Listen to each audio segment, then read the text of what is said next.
Hey guys, it's Allie. Welcome back to Infertile AF, the podcast. This is episode 229 called Leslie Schrock.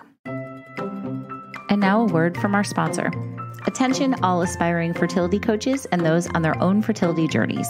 Are you ready to take charge of your dreams and create a pathway to parenthood? Introducing the Fertility Coach Academy certification, the ultimate program designed to equip you with the skills and knowledge to become a successful fertility coach. The focus at Fertility Coach Academy is the holistic well-being of individuals and couples on their fertility journeys. They address their emotional, physical, and spiritual needs through the proven Creation Continuum Foundation approach. They also provide comprehensive business coaching, helping you build a thriving practice and make a real impact in the lives of those struggling with fertility challenges. The Academy understands the challenges of the conception journey. That's why they also offer personalized one-to-one coaching packages with internationally renowned fertility coach Elizabeth King. Elizabeth's mind, body, and spirit approach through the Creation Continuum uncovers hidden blocks, empowering you to achieve your goal of parenthood. For all of you Infertile AF listeners, here's the best part. A special 25% discount on the Fertility Coach Academy certification or one-to-one fertility coaching is available to you now. Just mention the code INFERTILEAF when enrolling and you'll receive this exclusive offer. Ready to turn your passion for fertility into a purpose-driven career? Visit fertilitycoachacademy.com. You'll be empowered to make a difference while embracing the mind, body, and spirit approach. Or are you seeking personalized guidance on your own journey? Visit elizabethking.com. Unleash your potential and unlock the doors to parenthood. Remember, guys, use code INFERTILEAF on both of those for your special 25% discount. After infertility and loss, becoming a new mom is a huge milestone and a whole new chapter to navigate. Let's be real, it can be really scary too. Whether you're just getting started, anxiously awaiting your due date, or even just had a child, it would be nice to have someone to talk to, right? And thankfully there is. It's Meridian Psychiatric Partners, a place dedicated to our mental health with experts who are there before, during, and after pregnancy. Meridian Psychiatric Partners' Reproductive Psychiatry and Women's Wellness Division is Chicagoland's premier women's health private practice. They have specially trained psychiatrists and therapists who offer pre-pregnancy and TTT consultations, postpartum consultations, and medication management and psychotherapy for individuals and couples. They have 18 dedicated providers on staff at 5 offices across the city and suburbs, and they are accepting appointments now, and most visits can be scheduled within a couple of weeks, either in person or online. If you would like to know more about Meridian or make an appointment, you can find them online at meridianpsychiatricpartners.com or call their intake line at 312-640-7743. Again, that's 312-640-7743. Make sure to mention that you heard about MPP on the Infertile AF podcast. Thanks, Meridian. This podcast is sponsored by Receptiva DX. Receptiva DX is a powerful test that has helped thousands of women who have experienced recurrent pregnancy loss or IVF failure. The test helps detect inflammatory conditions of the uterus that might be preventing you from becoming pregnant or staying pregnant. The most common underlying condition of a positive Receptiva DX test is endometriosis with or without symptoms. If you or someone you know has struggled with IVF, Receptiva DX may give you the answer and treatment protocols that you're looking for. Talk with your doctor about Receptiva DX because the journey is so worth it. Plus, guys, Infertile AF listeners are getting $75 off the Receptiva DX test. So all you have to do is go to receptivadx.com or download the app Receptiva DX, use code INFERTILEAF23, and you'll get $75 off. Thanks, Receptiva DX. Okay, guys, I'm so excited for you to listen to my conversation with this week's guest. She is the author of 2 incredible books. The first one is called Bumpin, The Modern Guide to Pregnancy. The second one, the more recent one that just came out in June, is called Fertility Rules. And in both the books, she debunks myths and empowers you to be your own advocate from preconception to pregnancy and beyond. She is so smart. She is whip smart, I might say. She is a former Fertility Rally Live speaker. She did a really great breakout session about fertility rules for us at our last event. So if you haven't seen that and you did have a ticket to that, go check it out. But today she's going to talk about not only her books, but her own fertility journey, her miscarriages, and having her 2 sons today. So there's so much that we cover. She, again, she is such a great researcher. Both of her books are very science-based, research-based, and I have a link in the show notes if you want to check either of those books out. But I just want to thank Leslie for a very enlightening and fun conversation. She's super cool. So without further ado, this is Leslie's infertility story.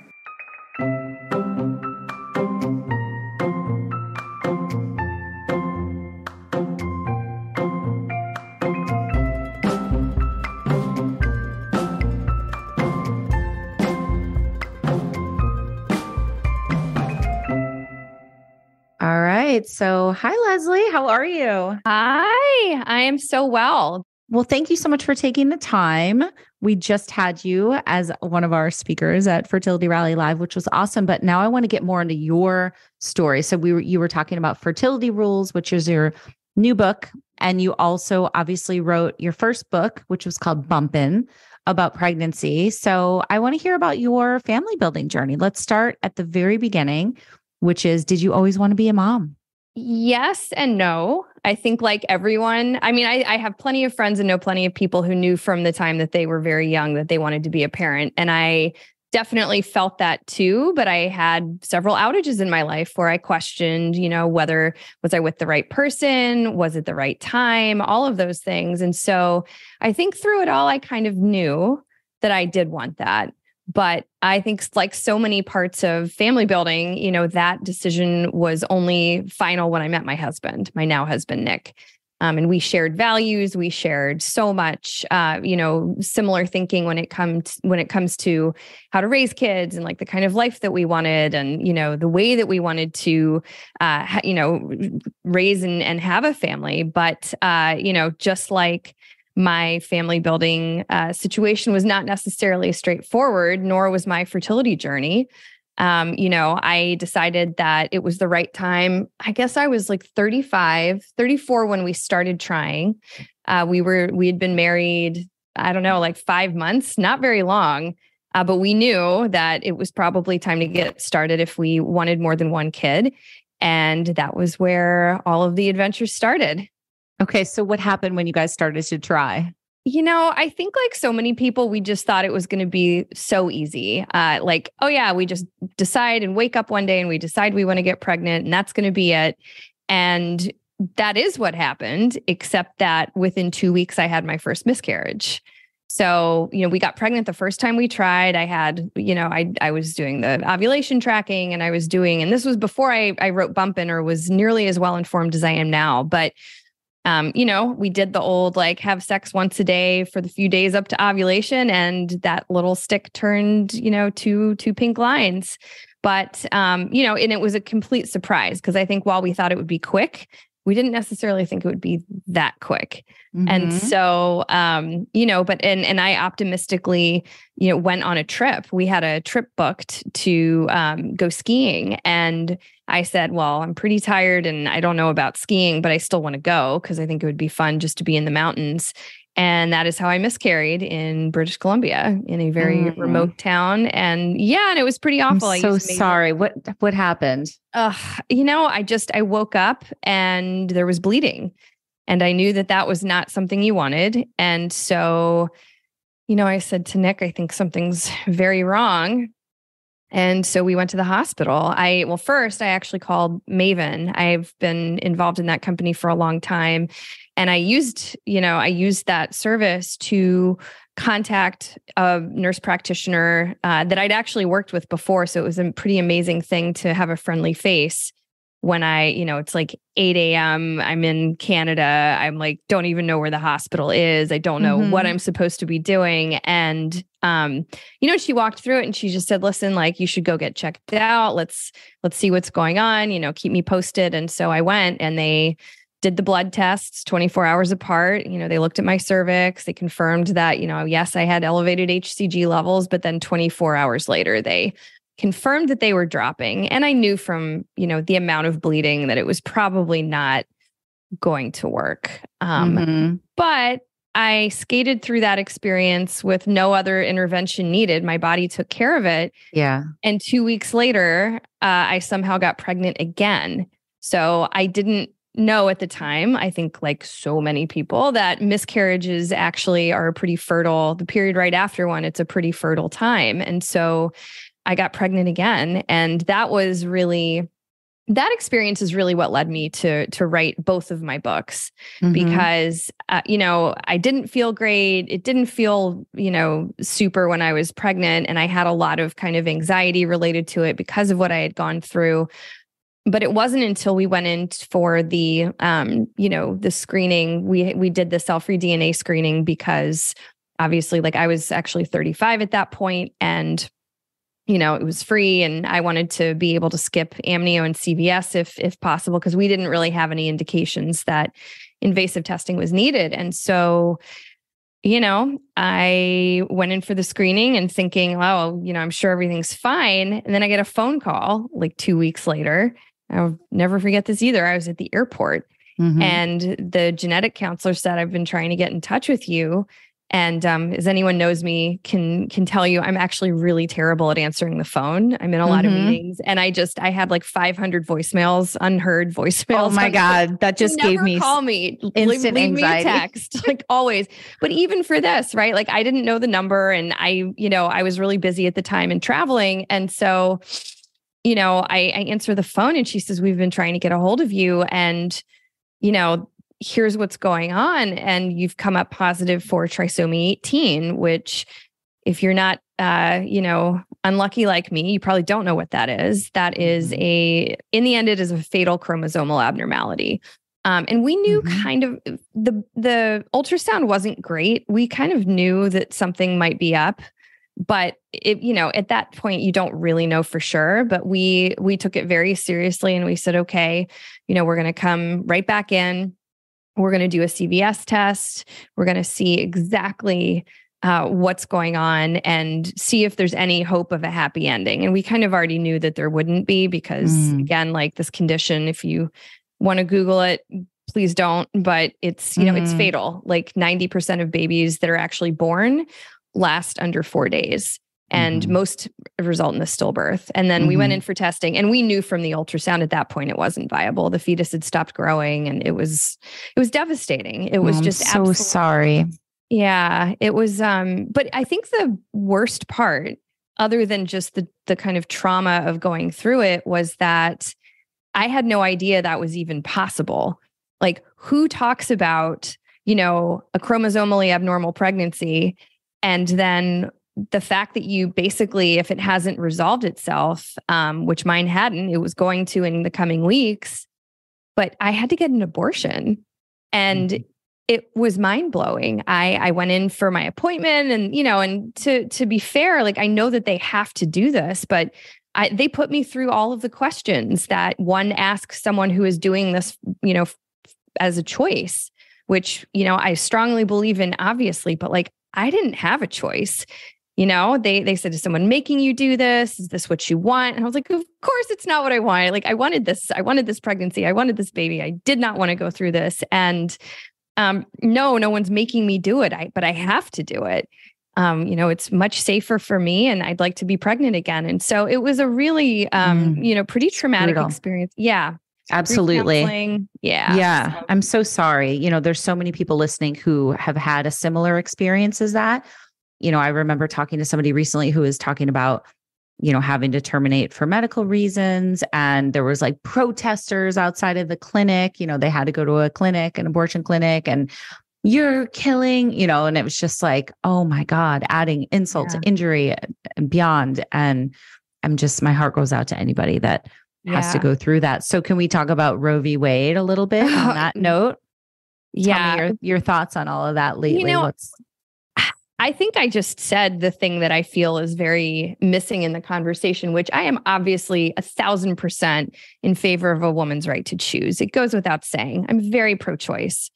However, I don't think enough people are paying attention, and this goes for mifepristone too, right? Like all of this legislation is really hurting women like me that had a miscarriage that did not resolve, on its own. I mean, obviously, like it's an incredibly difficult thing to have to go through anyway, but then to be denied care, this is happening in Texas already.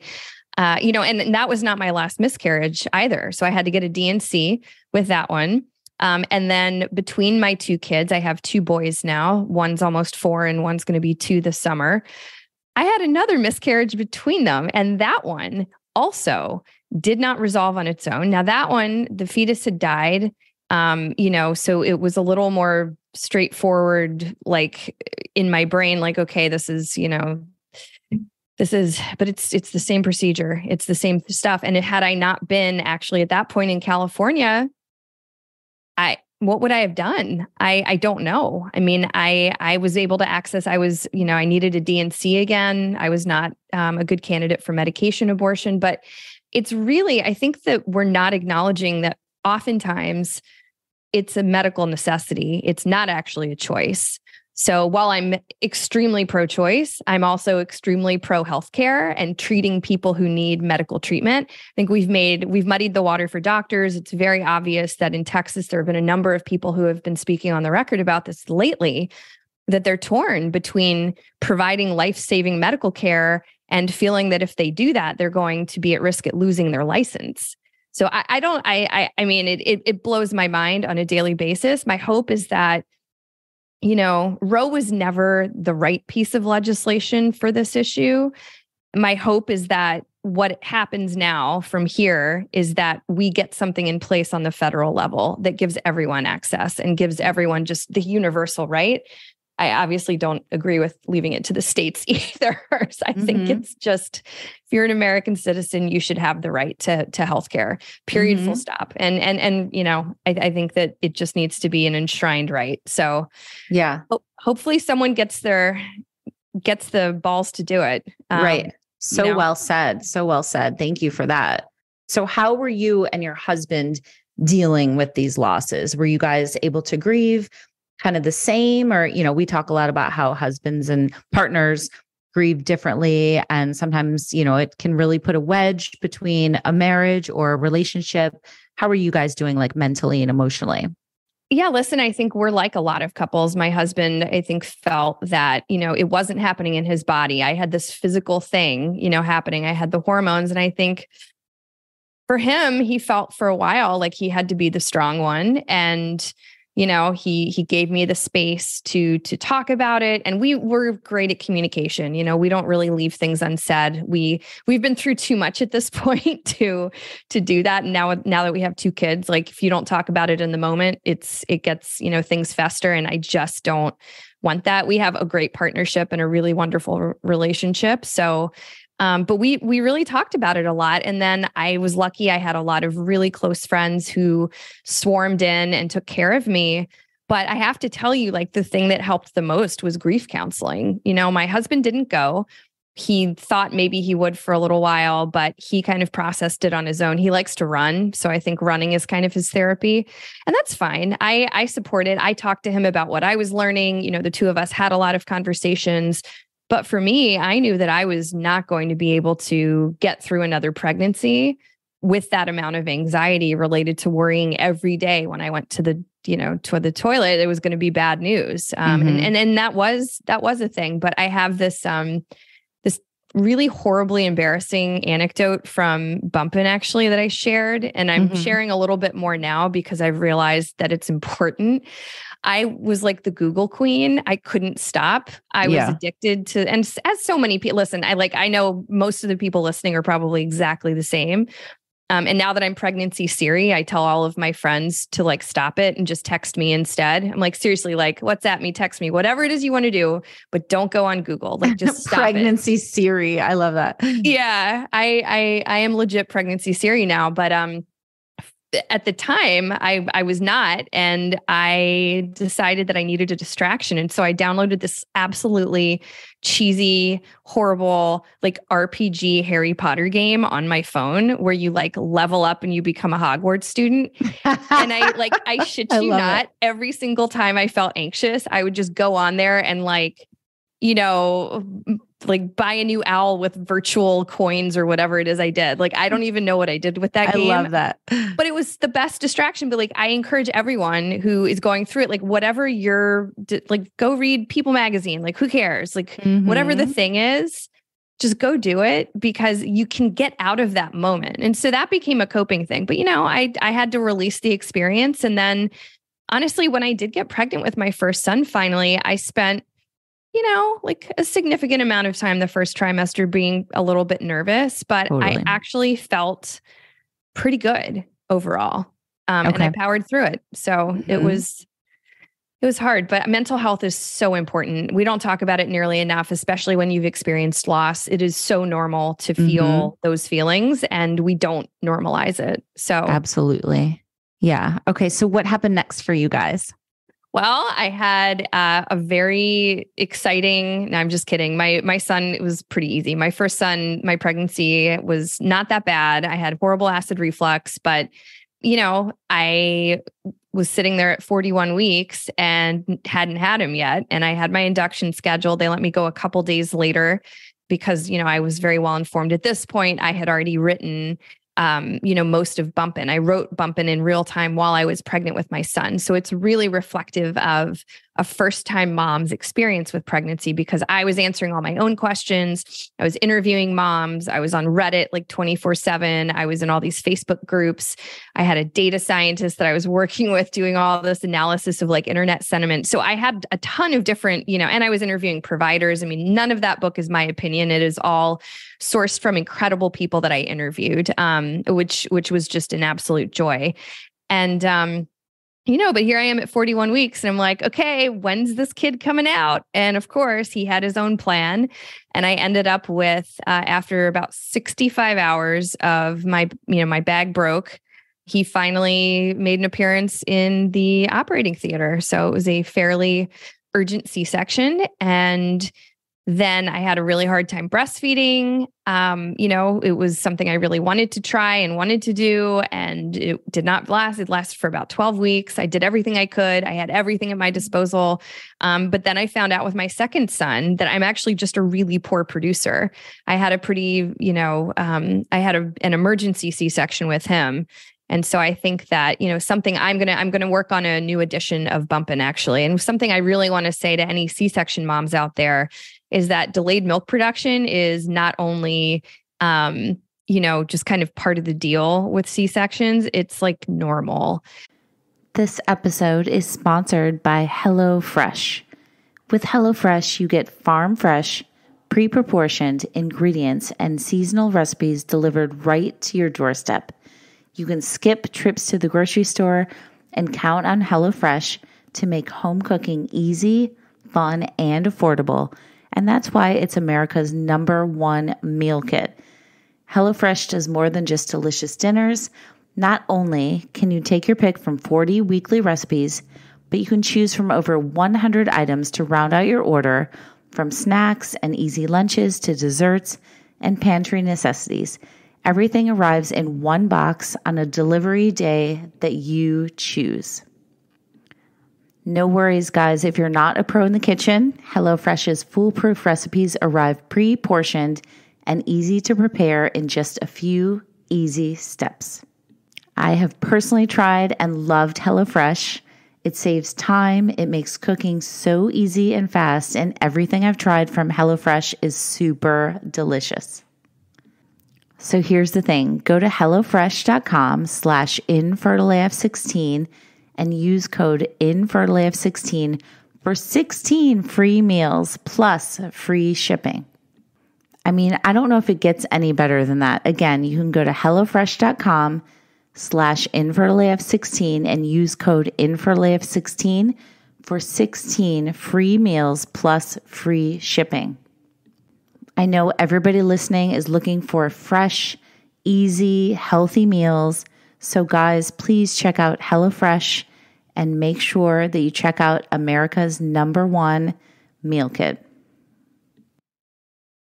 I've done a lot of research on this pretty recently, but I had a tough time. I have plenty of, readers and friends who have gotten there after a few days, but I think that we need to be more open about the fact that, C-sections can make that a bit harder. And then what I put myself through to try to make it work was pretty brutal. I did the triple feed thing where you're hand expressing and you're feeding and then you're pumping like every 2 hours, sometimes. So, But luckily for me, he was born, he was healthy. He was an independent. Did you have issues getting pregnant with him? The second one? With TJ, no. Well, my second, no, actually I had so I've been pregnant a total of 5 times. I have 2 boys now. My second, it took us 2 cycles to get pregnant that time. That was the only time we didn't get pregnant the first shot, which is absolutely crazy. But that pregnancy was tough because I had placenta previa. So I had that as well. Oh God, it's the worst. I mean, how was yours? Mine was basically, I was told, you have this. And I was like, what does that mean? And they were like, well, it means you have to have a C-section. There was no talk of like trying to resolve it or anything like that. I guess mine was unresolvable. But I remember asking the doctor, because this is how clueless I was about just my own body and being pregnant and all that. This is with my daughter, who's now 13. So a while ago. But I remember saying, what does that mean? And, like besides having to have a C-section, I said, what about before C-sections were a thing? And they were like, oh, both mother and baby would die. And the way she said it, I was like, holy shit. And it was just like this like throwaway comment.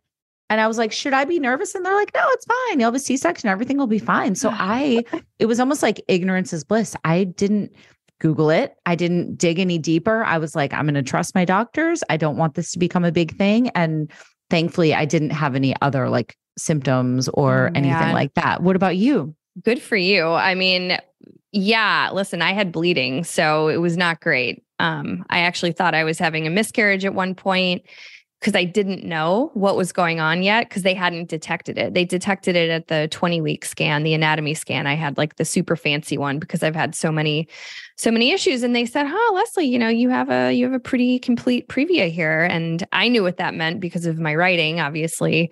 And I knew that it was going to be complicated. And in my situation, they actually put me on pelvic rest. So no sex, not that I was like a big sexy person during pregnancy anyway. Like, I think I was talking to someone recently and they were like, is it normal to like lose your sex drive during pregnancy? I was like, girl, yes.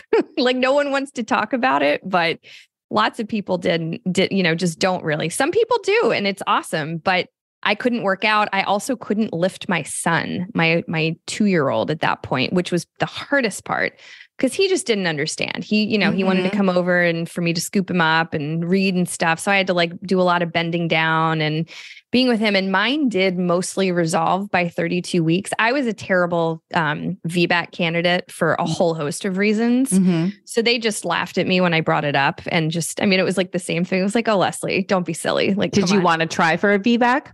I was open to it. And fortunately for me, I know a ton of OBs now. And so I called like 10 different people and I said, you already know the circumstances of my son's birth. What do you think? And all of them just said, oh my gosh, are you kidding me? Like, no, that's a terrible idea. You had so many different things happen that, because I only got to 6 centimeters dilated with my first son. I never even made it past that, but that's not why. There are just other medical things that they were like, you know what, this is not a good idea.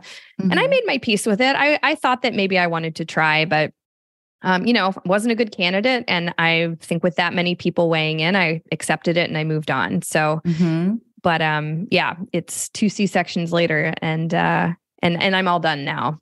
So at what point did you start writing your second book? My second book, I actually got the idea for the second book probably when TJ, my first, was the book, like Bumpin came out and I very quickly realized that there was one major gap in this space. And that was like, what do you do before you get pregnant? Everyone wants to talk about the pregnancy. No one wants to talk about postpartum. But really, no one's talking about fertility and no one's talking about the fact that really, infertility is not just women, it's men. Men are responsible for half of all the issues and 25% of them don't even get tested or evaluated. Male infertility can also be a marker of other health conditions. It's really important, actually. So I started thinking a lot about that and I had my husband tested. We never knew exactly why we had so many issues. I have since come to realize that it was almost certainly my eggs for sure. Just, I was healthy. I took good care of myself, but I was older And, the older you are, the less chromosomally normal your eggs are. I had him have a semen analysis because I knew that this would come up in all of these interviews that I've been doing, and he did, and his was great. There was no indication that there was a single issue. All of his parameters were awesome. So,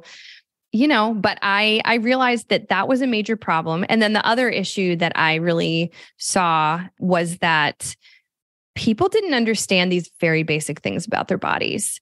Women just did not understand what ovulation was or when I'm like raising my hand. Yes. Sorry to interrupt, but yes, me. I'm those people.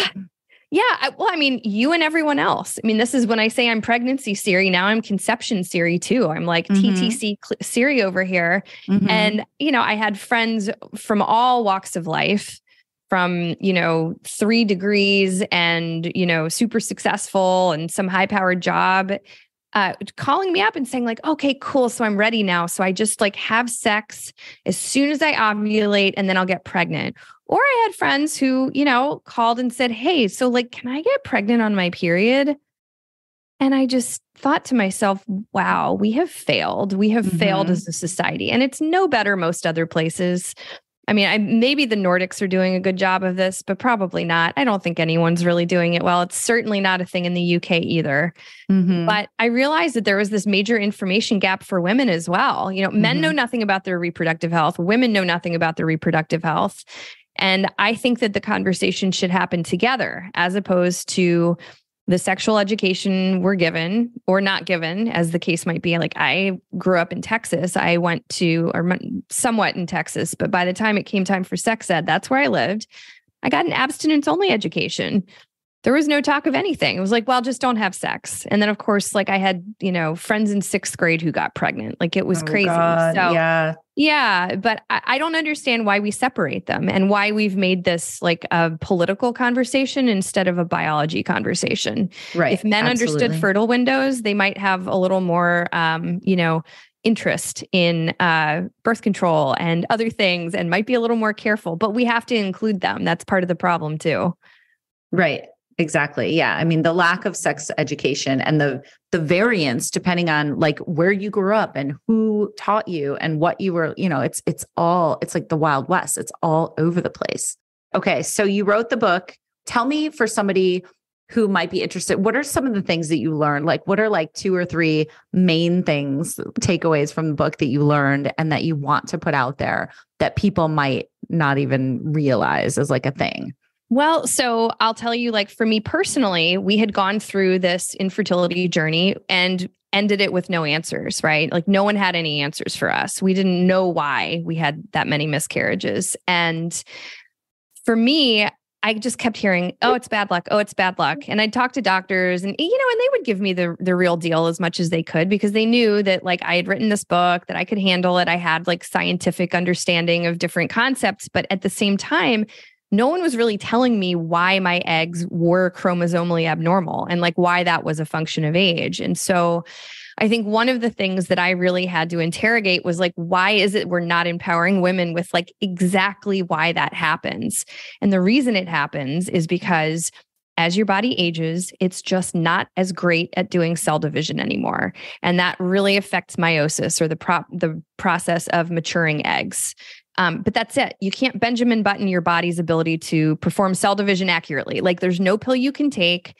There are lifestyle factors you can improve. Right. But in the end, because I get really upset when I see all these fertility influencers and people coming out and saying like, take my supplement regimen and your eggs will be fine.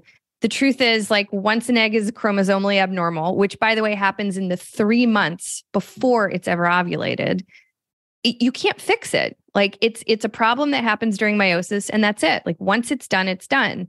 So I think that it was really important for me to debunk a lot of the kind of like wizardry that's going on in, in the fertility industry with influencers and social and all the weird shit I see on TikTok all the time. I'm like, wait a minute. What do you think that? No. It's a terrible idea.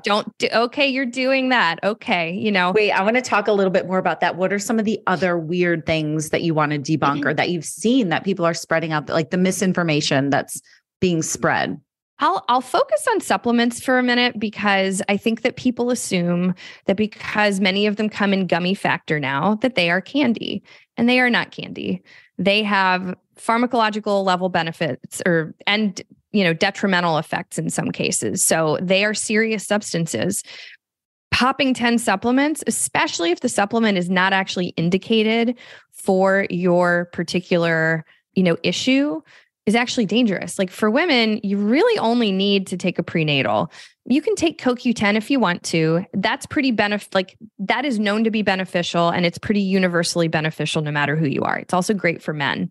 Men can take Centrum if they want to. There are also male prenatals, but like most of the time, men can just take a multivitamin, and as long as it has vitamin D, you're good to go. It'll have zinc and other things in it too. But I think a lot of people think that the more supplements they take, the more likely they're going to get a positive outcome. And it's just not true. I think the other issue that I run into an awful lot is the role of food, both good and bad, right? So, there's no question that a healthy diet, meaning based on whole foods, eating less processed foods, all of that is good for your fertility, whether you're a man or a woman. Cut out added sugars, cut out processed foods, like broadly speaking, no trans fats as much as you can. But I think we make it feel pretty impossible to feel successful when you're undergoing an infertility journey and you're eating, because it's really not possible to be perfect 100% of the time. And a slip up here and there is not going to it's not going to kick you back into infertility. So I think that, one of the things that's important for me to communicate to people is, listen, like, this isn't about perfection. This is about a long game. This is about, taking steps before you conceive so that you put your best foot forward in terms of the egg and sperm that you're contributing to that situation. And then, it's so important for women to put good habits into place to carry a healthy pregnancy. But it's not like 100% of the time you just have to eat salmon and berries, because, like, let's be honest, do you love salmon? I don't always love salmon. No, I do not love salmon. Yeah. Arctic char is good, but I mean, it's not always easy to find that. So I think that we have to acknowledge that many people have different cultural traditions when it comes to food, dietary restrictions. I have like a very complicated GI situation myself. There are lots of things I can't eat all the time that would be quote unquote fertility friendly. So I really live by the 80-20 rule. And I stand at a very high level and say, okay, like whole foods as often as possible. 80% of the time I try to stick to that. And then I want to, eat ingredients that I know, no added sugars, no sodas, no sugar sweetened like energy drinks, none of that stuff. But like I totally go down to the croissant shop down the street like once a week, or maybe more sometimes. And I don't deprive myself of anything, but I'm very moderate, which I think is probably like the best goal for everyone. So no trans fats, no added sugars, whole foods. That's it. Okay. So good. Thank you for that. What else from the book are some things that you really want to put out there right now? Just a little preview. Well, I mean, there's so much for men actually, which I think is so important. So I think women in general, we all kind of like to assume that, well, men should know better and men should take care of themselves and men blah, blah, blah. Well, men don't take care of themselves. Men's utilization of the healthcare system is even worse than women's. I'm sure you've heard that stat that 80% of all healthcare decisions are made by women. Well, close to that number of men would rather go shopping or mow the lawn than go to the doctor. And like, I don't know about you, but like I'm married to a man and he would rather do anything than go to the doctor. He avoids it at all costs. By the way, his whole family is doctors and they're just as bad. Of course. So, yeah, I mean, it's amazing. I've interviewed so many doctors that are like, I'm actually the worst patient, even though I'm a doctor. Like I hate going to the doctor. Doctors and children of doctors are probably the worst, like at doing that. But, men are not taught anything about their reproductive health. And like I said, I think at the beginning, sperm health is a biomarker, just like the menstrual cycle is for women. You can pick up on things like tumors and cancers with abnormal semen parameters. So oftentimes it can point to an underlying health condition, actually. The other issue for men, frankly, because they don't go to the doctor very much, is they don't know things like cycling too much is not good for your sperm. Hot places, saunas, there's like a huge move, this like hot plunge, cold plunge stuff that's going on. And it's mostly cold plunge, but like sauna use kind of borks your sperm supply. And it takes 3 months for really things to go back to normal. Steroids, porn addiction, which can lead to erectile dysfunction. There are lots of really interesting things that can make life harder for men, but men just don't know. But fortunately, men make fresh sperm about every 3 months. And if you start and you give it a few months to normalize and you cut out those behaviors, sometimes you can end up with, really great results. It just kind of depends what the underlying issue is. But I think that because we don't tell men like, hey, take your health more seriously in the preconception period, or go get a preconception appointment, which, you can imagine how that generally goes over. But it's important, right? Because medications can have side effects on your fertility. Metformin, there was a study done recently. Metformin, I think, is the most prescribed drug in the world, over 100 million prescriptions now. It's used to treat type 2 diabetes. Men who took metformin in the 3 months before they conceived were more likely to have, if it was a male child born with genital defects, like birth defects. So it's no joke. I mean, you need to go in, have your medications reviewed, see what's going on, take it all seriously. But it's time for men to take a seat at the table. It's time for men to step up and get involved in this conversation. We can't do it by ourselves. Absolutely. I love that. One thing before we wrap, Leslie, I'd love to talk a little bit more about mental health and the importance of that. I know that that's something you've also researched a lot. Tell me about that piece of the infertility puzzle. Like, why is it so important to focus on self-care and mental health and, talking to people and getting the help that you need? Because this is, as we've said, it can be so effing hard. Yes. And every single experience is a little bit different, and the people in your life may or may not get it. There's one reason to care is because cortisol adversely affects fertility. So when you're stressed out, you're super anxious, your cortisol levels rise, that impacts your overall fertility too. So there's like a physical reason to care about it. If that's, something that you need to feel like you can take care of yourself. I think that is really what it comes down to for a lot of people, though, is that we think, oh, well, I should be able to power through it, or maybe it's not a big deal. Oh, I guess maybe other people go through it too. Or you just become so mired in it that you can't see your way out. I think that the reality is there are a lot of different ways to manage your brain. Some people want to work it out through working out. Some people are going to go to the gym and just work hard, go for a walk, go for a run, go get your mind off of it, go get in the zone. Physical activity is a great mental health break. I think on the other end of things, therapy is awesome. I did it. I've done it over the years many times I think therapy gets a bad rap sometimes because people think that, oh, it's just for like depression and I'm not depressed. I think that that's really ultimately a big issue with infertility because it happens to a lot of people. And not everyone has ever had any experience with therapy or dealing with their mental health. So it can come as it's like being hit by a train. I think that, there are lots of ways to deal with it. Therapy is one of them. But, breath work, meditation. I'm a big proponent of acupuncture, body work.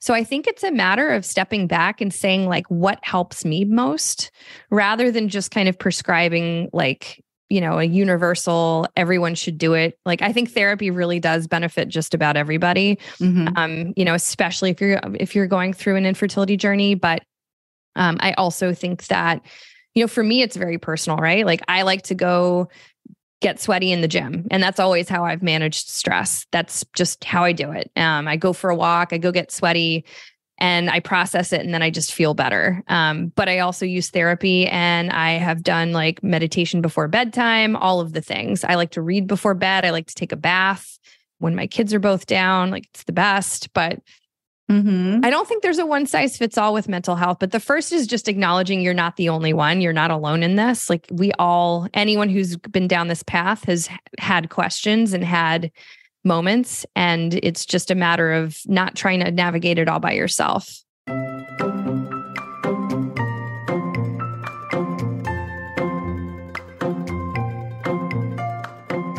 Thanks again to Leslie Schrock. You guys, if you want to check out her books, go to leslieschrock.com. They're linked both on there. They're also linked in my show notes. So, and in my Instagram, you can check them out there. But also don't forget to check out Fertility Rally. If you're looking for a community and a safe space, we have so many support groups for all different kinds, all different times. You will definitely find your people. We have over 500 members going through everything under the sun, people who are new to this world, people who've been here for a minute.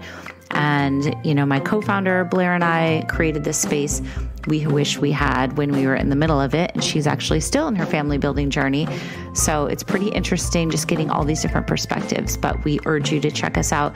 You can go to our website, which is fertilityrally.com. You can go to our Instagram, which is Fertility Rally. Don't ever hesitate to DM us or ask questions. Also follow me on Infertile AF Stories, Instagram, where you can also reach out to me directly. So thank you guys for listening. I hope you have a great day or night or whatever time you're listening to this.